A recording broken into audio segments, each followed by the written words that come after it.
Hi guys, today I'm going to show you how to do this easy messy updo in just 3 minutes. To start, I'm going to divide the hair into 3 equal sections, and then starting on the left hand side I'm going to tie this into a ponytail, but on the last turn only pull the ends part way through to create a loop.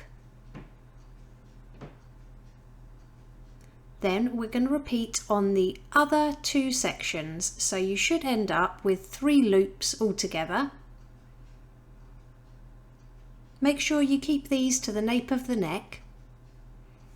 Then apply some dry texture spray all over these loops. I'll pop the one I'm using in the description below.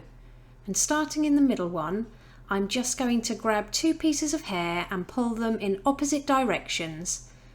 And then do this all over the loop to create a little bit of movement and texture. Then hold it to the head and start pinning.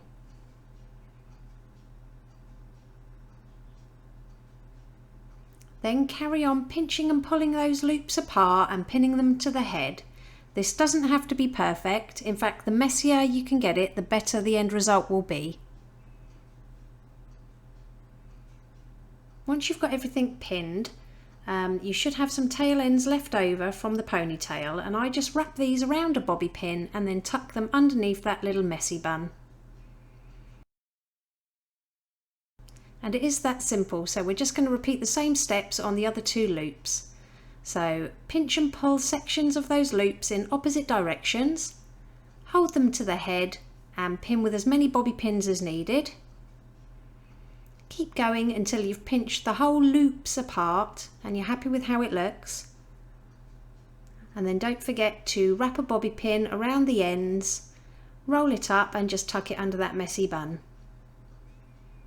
And then we're just going to do it one more time on that last loop.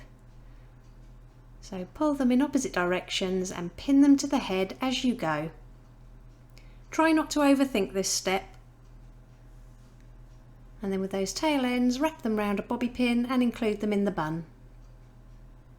And it really is that easy. Here's the finished look. If you liked it, please give it a thumbs up and don't forget to subscribe for more tutorials.